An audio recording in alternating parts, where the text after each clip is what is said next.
Ebintu ebibalirwamu obukadde bw'ensimbi byoleddwa ab'ekitongole ekikwasisa amateeka mu kitongole kya KCCA nga buyambibwako poliisi nga bino bibadde by'abasobozi abakolera mu katale kabaliko obulemu okumpi ne paaka enkadde.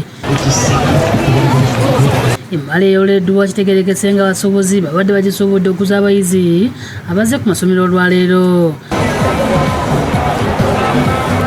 Kitegerekese nga ebintu ebiwambiddwa bitwaliddwa mu butale obw'enjawulo bannyini byo gye babeera babisanga nga Hakimu Lubega akuliddemu ekikwekweto kino bw'annyonnyola. Era byonna bye tukutte wano tubitwala mu butale abawe emidaala gya bwereere. KCCA yonna yeddiza obutale bwa Kampala.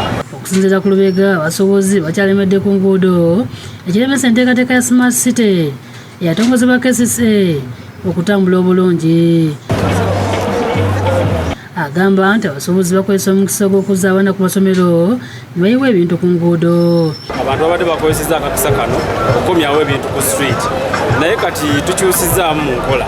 Bonna buli gwe tukwatako ebintu tumuwa chance ne tumutwala mu katale ka Usaafi, Gwanda, Wande Byamabi. Then bw'akomawo ku street kye tukwata n'omuntu tugenda bitwalanga mu kooti. Emmaali eteekeddwa ku mmotoka za KCCA okutwalibwa mu butale obulala obwassibwawo abikwasiddwa ssentebe Richard Lubega. Abasobozi basabiddwa okugenda mu butale obuli mu mateeka. Kusangibwa ku street ng'akolerako agenda kutwalibwa mu mateeka avunaanibwe n'ebinoleza ebisingawo ku bya bulijjo. Kuba tusoose bawa mukisa tubatwala mu butale strict.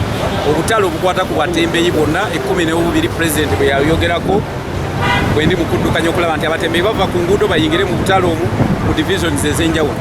Kati olwaleero KCCA etandise enteekateeka zaayo ennungi ez'okujja baganda baffe ku makubo nga tebatutte mu kkomera, tetutte ebintu byabwe nakawa. William Buyondo yakusakidde eggulu eno ku Lwabukedde TV.